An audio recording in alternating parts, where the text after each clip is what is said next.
values lead to greater success, fulfillment, and happiness.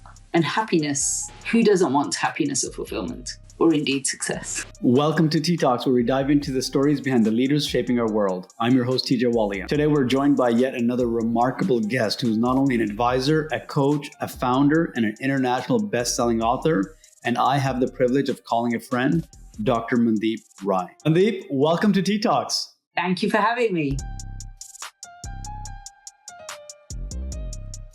It's an absolute pleasure, Mandeep. I remember the first time we actually ever connected was back in, I think, 2020 when we hosted you at Microsoft to come in and speak to our teams. And funny enough, that was one of my first ever hosting scenarios, if you will. And here I am running my own podcast today. So you were my first ever guest and you're returning today. So this is incredible. And I'm super excited to have you. We've come full circle. I feel like it's been one hell of a journey, hasn't it?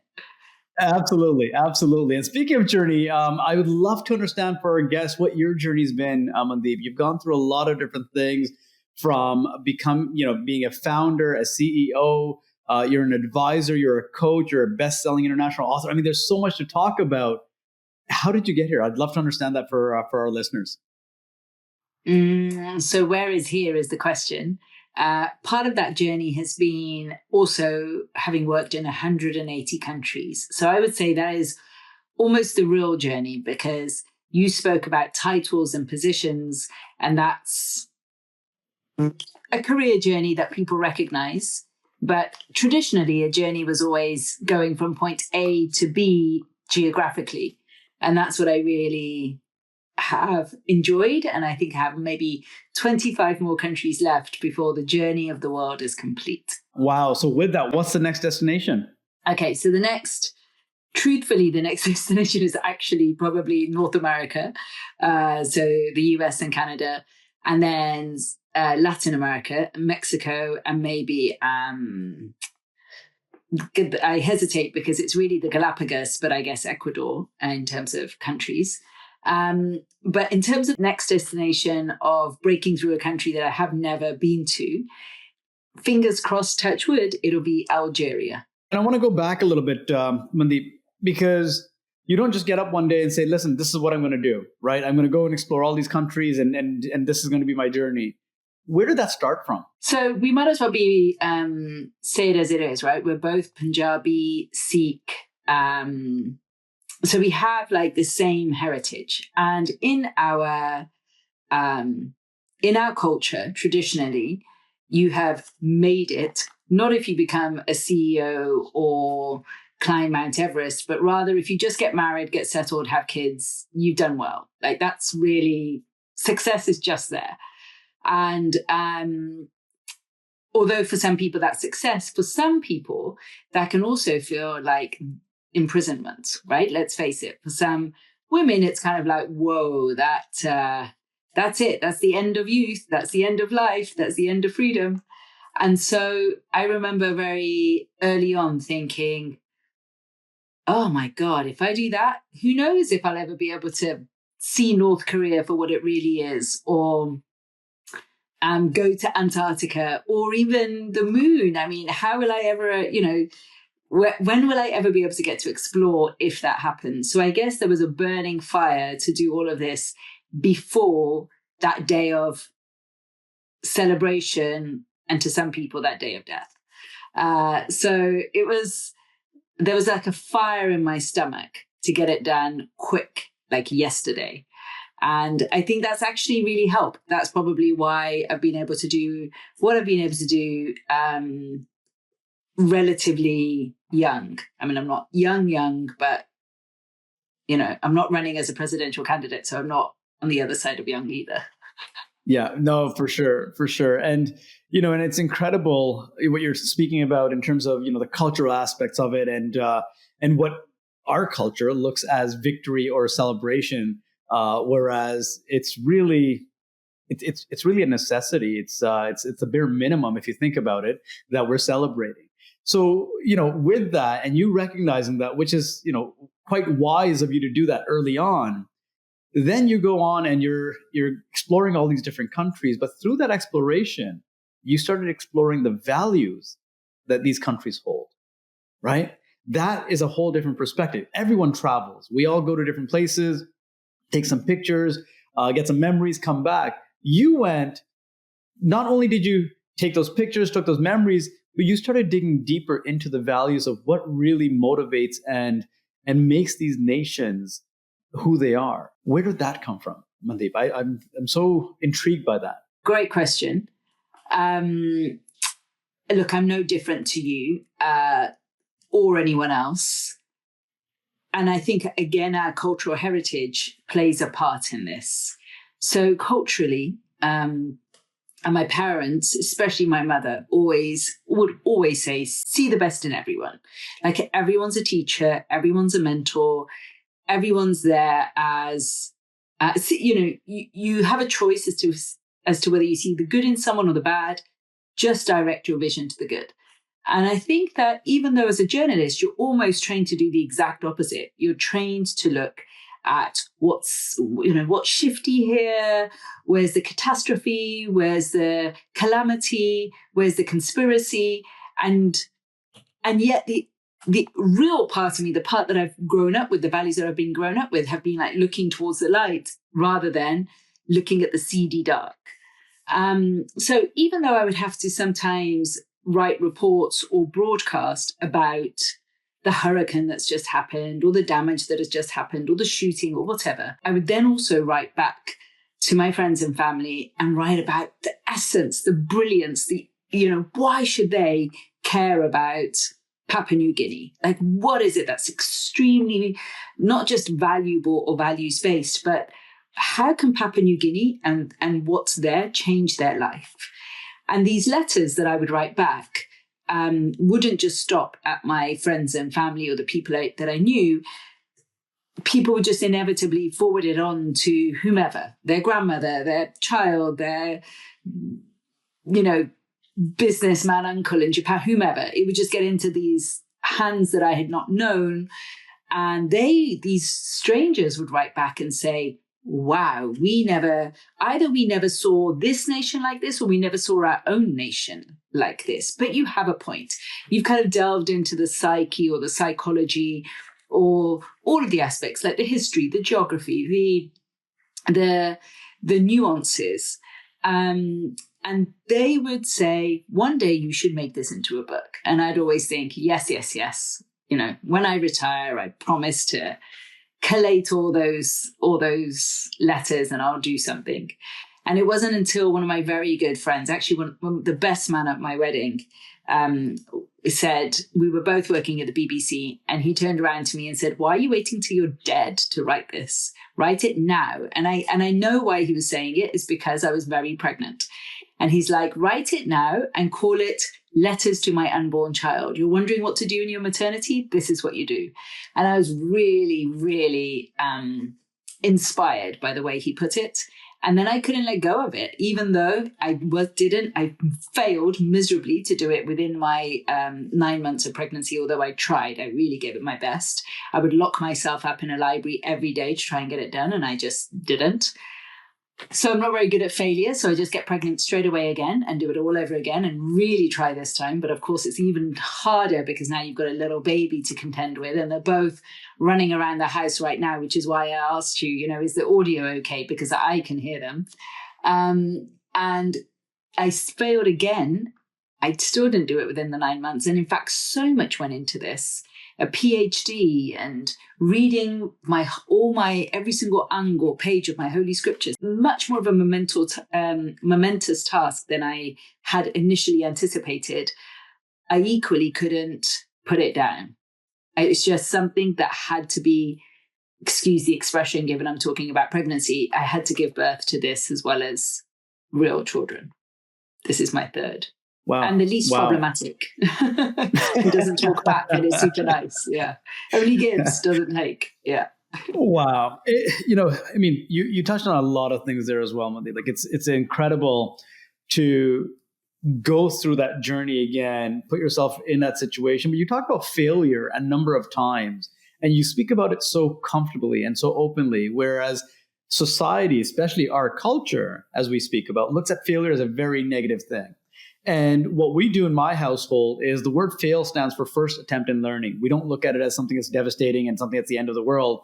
It's instead a learning opportunity. It sounds like that's kind of your take on it as well. I'd love to understand your perspective on failure in itself, because a lot of leaders shy away from just the word itself because they think of it as something very negative. And that's what we're taught in school as well, essentially. I think that we're really holding humanity or our society back if that's how we perceive failure. I think the cultures that actually fly are the ones that are able to see the opportunity in failure. It's not just learning. Of course it's learning, but it's more than that. The ability to be able to be easy with failure means that you're going to take risks, you're going to see opportunities, you're going to live and create and give back in a way that you can't if failure is just something you can't stomach, right? Like if I were to give you the example of two economies, the difference between, let's say, Japan and America, it's hugely different. Japan, after its recession, could barely like resurface. It just felt the weight of this. And there were more suicides and there was this, doom and gloom, rather than, oh, that was yesterday. Now, today, this is what I'm going to focus on. And Americans really are very good at that, right? Reinvent themselves. Doesn't matter that there's a court case going on, or I might be potentially convicted, or there's whatever it is. It's like, yeah, but that was, now I'm looking at this. Just follow my story here. Whether I'm in mountains of debt, et cetera, still, they just don't even look at that and they look at the other side. And I think there's something quite incredible about, and I see this a lot in Silicon Valley. You mentioned some of the roles I've played. And yes, I've founded a venture capital fund. And there is something so brilliant about being able to give an entrepreneur not just the freedom to fail, but actually back them, because they're the ones who are then going to create something really miraculous. And they do. Whereas if you imagine the culture in Europe where if you fail, it's difficult to get a second chance. That is not a place where entrepreneurship is going to thrive. And the only people that are then limiting themselves is us, because not being able to embrace the fact that, there's so much to be gained from failure. Yeah, absolutely. And it speaks to the innovation that's happening in the US and Silicon Valley as well, especially with the startup, because they're given the opportunity to fail. I've heard so many incubators that say we don't even fund until we've seen 2 failures in a founder's portfolio until they go ahead with it, right? Whereas, like you said, in the European culture, it's the complete opposite. It's like it's one shot, you get an opportunity, you lose it, you're done, and this is why the level and amount of innovation is so high. I want to switch gears a little bit, Mandeep, in terms of understanding a country's core values that you've studied and you've incorporated, and just what we're talking about in terms of the comparison between the U.S. and European nations. How can understanding a country's core values really impact personal and professional decision making? What does that look like? If you can shed some light on that, please. Well, firstly, understanding a country's values can mean that you do business better. It can also mean that there's greater understanding for the person across the table from you. You understand their values and who they are. But your question was, how can it help you make better decisions? Well, essentially, Correct. Personal and professional decision making. Yeah. So all our decisions are being made in accordance to our values. We just haven't articulated it in that way necessarily. But it's really important to do that. And in many ways, you're able to, if you're able to decipher what's important to you, then what the values compass, if you can see it. Can you see it? Yeah? Am I pointing to it? Yeah. Yeah, you're right at it. Okay, good. What the values compass does is a compass is a navigational tool, right? It shows you the way. And the way this book works is that similarly, it's a tool that helps you firstly identify your core values, but even more importantly, prioritize those values. Because once you have what's most important, number 1, 2, 3, 4, 5, like if you're able to identify what's most important, it starts pointing in a particular direction. If everything is equally important, then it's still a balance. It's still a seesaw, if you will. And it's hard to know, well, how much weighting do I give to something? Or, if I put family and career is equally, if they're both equally important, then how do how do you choose, for example, working hours or working location, or so many decisions? Whereas if you've really pushed yourself to prioritize, then that decision making becomes much clearer, which is why I think His Holiness, the Dalai Lama, has endorsed the book that values lead to greater success, fulfillment, and happiness. And happiness, who doesn't want happiness or fulfillment? Or indeed success. Happiness is key, right? And that's what people overlook.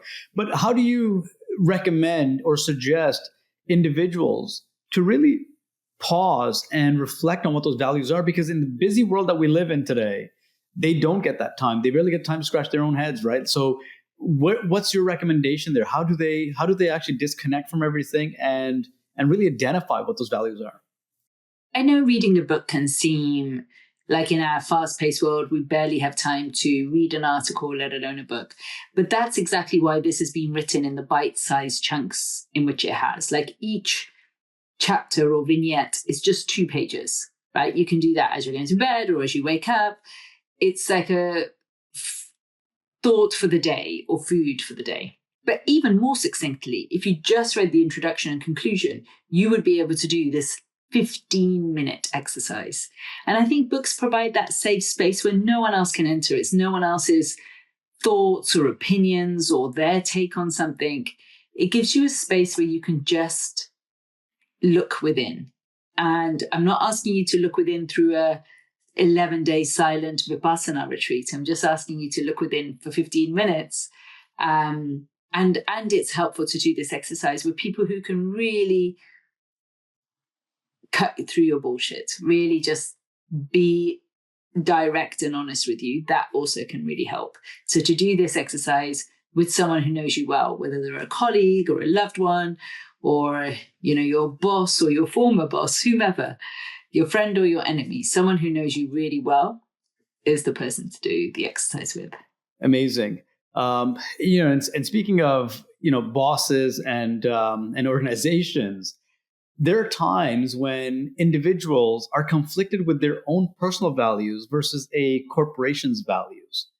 They end up saying things like, oh, my hands are tied, or I can't support this because this is policy and this is what it is, even though they feel it is not the right one. And I've seen it personally in many, many cases in my own experiences.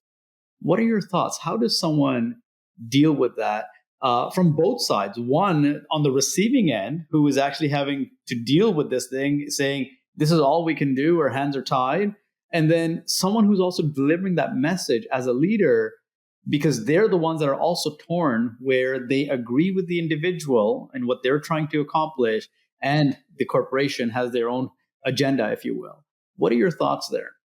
Yeah, so a lot of this work was born during my time at Harvard Business School. And we had this amazing professor who taught us called Clayton Christensen.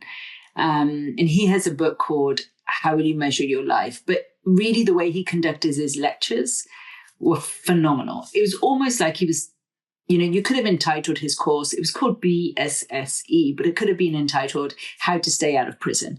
How do you stand by your values when push comes to shove, when you're really being told you play the game and be promoted, or you play the game and you're out type thing.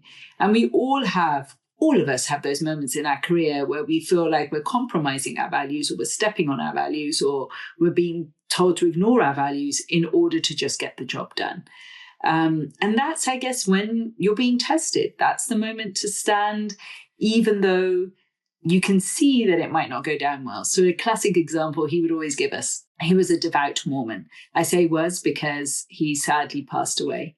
And he passed away really fighting. Like, he had this stroke that debilitated him. It meant, or a disease that meant that we were told he couldn't talk again, let alone write or teach again.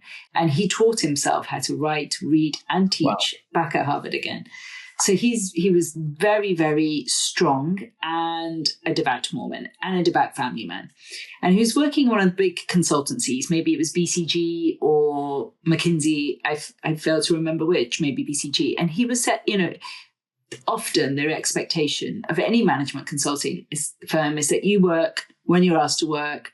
And if there's a client and if there's a deadline, well, you might have to work the weekend, or you might be 24/7. Who knows, depending on need.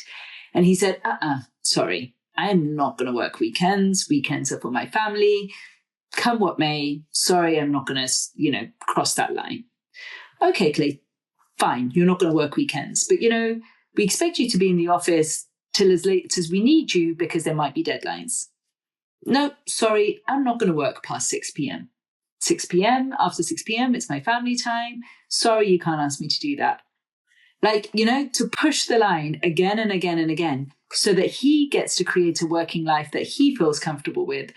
And they don't ask him again, because once someone has said very firmly at the beginning, no, then you're the fool as the organization to keep on asking this person or compromising or having to, Whereas if you try and sweet talk them in order to get the job or please them, then you'll be constantly having to face this battle of, they've asked me to work again, overtime or late into the evening. And again, it's compromising your back. Then you feel like you're being compromised all the time. And where do you stop? You know what I mean? That's where you put yourself in a position where you're always having to defend your values, or indeed you can't defend your values, or you're feeling violated. And before you know it, it's not just respect and time and decency. All these different values are being violated of yours, when actually it was just one thing that it required of you to be very clear on the outset. Yeah, saying no is critical, and sometimes they push you. This reminds me of when I was managing a team, Mandeep, back when, oh God, this is probably in the 2007, 2008 timeframe. So I'm dating myself now, but I was managing a team, and my team lead wasn't performing the way one of our vendors that we were working with wanted. They wanted him terminated. I went ahead and wanted to follow the process to make that termination happen, because the performance obviously wasn't there. However, the organization that I was representing did not want to terminate him. Instead, they wanted to demote him. And they said, we wanted to demote him because he's going to eventually get up and leave, because he's not going to be able to feel the same leadership and the same respect amongst his colleagues. So he's going to leave. So this way, they don't have to give him a payout. And that didn't sit well with me, Mandeep. So I told HR and I told my leadership, I said, I am not putting my name on that paper. And interestingly enough, I actually resigned from that position because they did not budge. And I resigned and left that job. And it was a huge conflict at home and amongst my friends. Everyone's like, why are you taking, it's not your fight. Why are you taking this fight? And I said, this goes against my own personal values. I do not stand for this. And it is not something that I want to be reflecting on for the rest of my life and saying, why did I do that? Right? So we have to sometimes stick to our guns. We have to stick to what we believe in, even when everyone else thinks otherwise. Exactly that. Exactly. And now you'll be able to, they don't have to sleep in your head with your consciousness, right? You have to, if it makes you live in a better way. I mean, what do we all want? We're only ever going to be able to eat the same amount that we can eat. We're never going to need, you can never fill your stomach to a point you're going to burst. It's not helpful or healthy. And no one else is going to have to sleep in your head. So it's really nice to be able to have just peace of mind. I think there's no price on that. Absolutely. And it becomes so critical for us to recognize that. And the sooner we recognize it, the better and easier life becomes. 100%.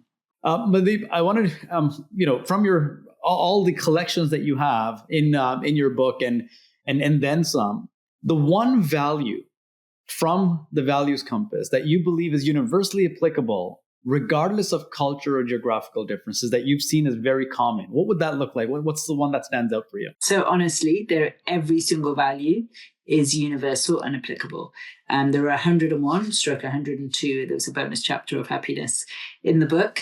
They all come from, they're all present in all faith texts. So the Vedas or the Quran or the Bible or the Sri Guru Granth Sahib Ji you name it. There's this well-known kind of 99 attributes of Prophet Muhammad. Well, those attributes are in all of us, right? Merciful, compassionate, creative, etc., etc. So I'm sorry, but there is not one that's universal and applicable, or genuinely all of them are. And the trick or the tool is that you basically shed a light so that you choose what's important for you, or which one or two or three, four, five. We look at five because we know that you can create a balance with five.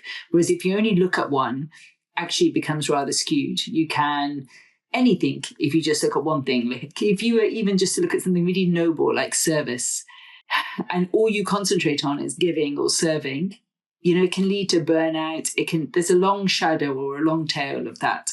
So it's important to have at least to have a measure of 5 values. And we've done a lot of research into this because too many and you can't even remember them, they become meaningless. It's not something you can really live your life by. But too few, and you do face the consequences of it becoming not serving you in the best way possible. Balance is really the key. Incredible. And that's so inspiring to go back and pick up that book and read it and understand all of them and see what's applicable. It's quite exciting. I feel like I should pick it up too. Yeah, remind me what it looks like. I've got one here. Absolutely. And then Mandeep, while you do that, I guess in today's globalized world, how important is it for leaders to be culturally aware and sensitive to the values of different countries, right? Because we're getting so diverse in every location, every office, every organization. How can they effectively incorporate this understanding into their leadership style and be accommodating and understanding? I feel like if they're not, they're really missing a trick. Like you said, it's not that every leader needs to do it. Everyone in a team needs to do it because your team is diverse. I don't know any team that isn't. I don't know any team, whether you're based in Kathmandu or whether you're based in wherever. There is diversity everywhere. And of course, diversity is not just national or ethnic, right? It's every form of diversity. And values jump over all of that. This is not to say if you're a Nepali, then you must stand by endurance. And if you're Indian, then faith really matters to you. And if you're Pakistani, then you're courageous. This is the point of this book is not to stereotype you nationally. The point of this book is to say, what makes you tick? What's your, je ne sais quoi? What's your essence? What's your mojo? And that will be unique and particular to you. And for some people, it will be joy. And for other people, it will be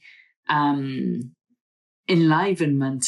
And for other people, it might be creativity. And for other people, it might be collaborating. And for other people, you see what I mean? So every leader needs to know of the variety of colors they'll be faced by that are in others and that are in themselves. And so this really helps you make conscious decisions rather than you just reacting to reacting to life. It helps you actively choose. And I would say choose because rather than you being triggered by things because of your past or because of the circumstances, it gives you the space. That exercise I spoke about, the 15 minutes, they allow you the time and space to decide upfront what's important to you so that you don't have to pivot or change or rethink or spend time and energy every single time you're having to lead or decide, which is all the time. We make thousands of decisions every day. And whether it's what you're eating or whether it's how you're transporting yourself from A to B or whether it's how you're leading your organization, all of these, the more seamless you can make your life, the more you can help yourself, the better. And this basically helps you do the thinking up front. Amazing. And you touched on, it's not just for leaders, it's for every individual on the team because every team is diverse. Your clients, your customers, your, the random person you see in the lobby, right?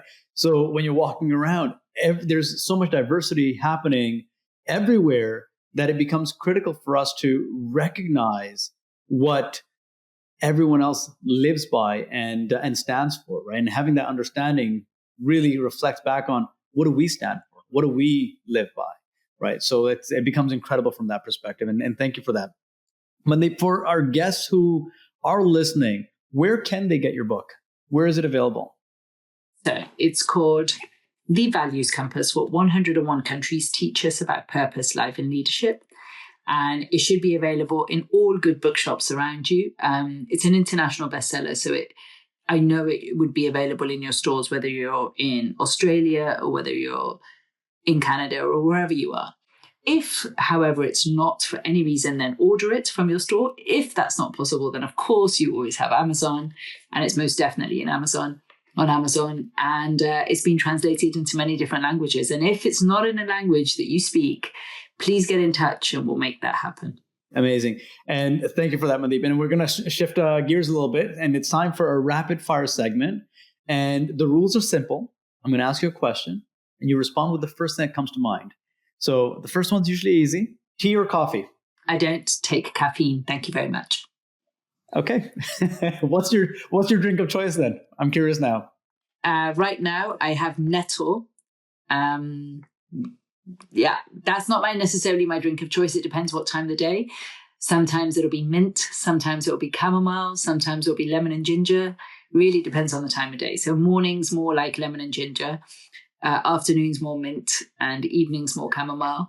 But then there'll be might want jasmine or you name it. So it just depends where you are, what time of the day it is, what's happening in your body, what's happening in your environment, etc., etc. So lots of options, but no caffeine. I just don't need caffeine. No, perfect. Favorite country, Mandeep?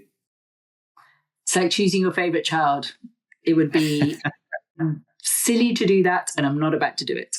All right. Favorite book or movie? So I'm in my library right now.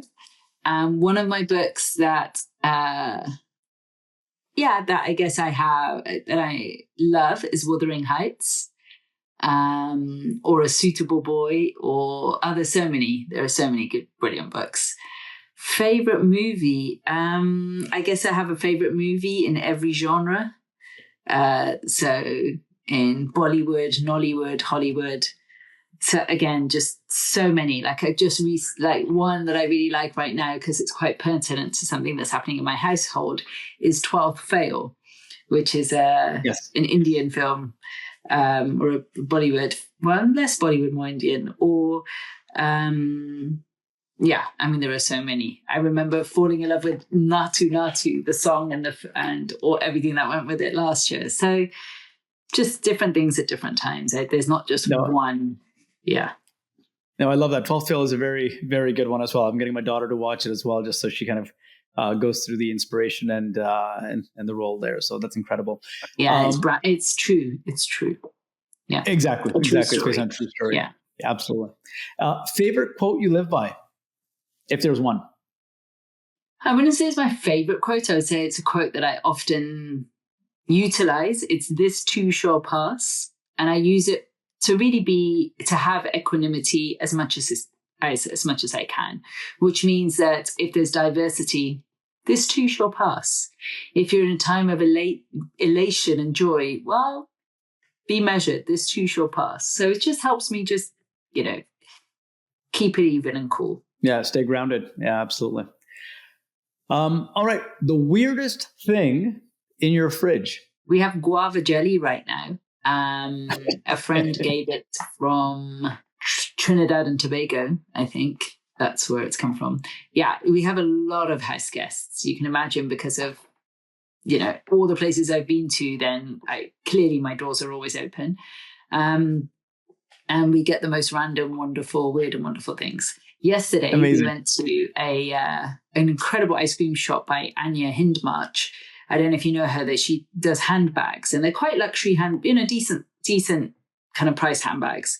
But her ice cream, so she just opened an ice cream parlor right opposite the handbag shop, are like soya sauce or Heinz baked beans or Marmite or whatever, like the most weirdest thing. So we've come back with a few of those slightly random. All right. The next question, if you could instantly learn any one new skill, what would it be? I would love to be able to speak fluent Japanese and fluent, you name it. Wherever I happen to be going next, I'd want to speak the language. So if there was some kind of chip I could put in my brain or way of adopting that skill instantaneously, that would be it. Why am I not surprised? Language is what you were going to ask, given your travel. Yeah, I mean, I've tried to learn Arabic many, many times, and I'm always feel like I'm still a starter or a beginner.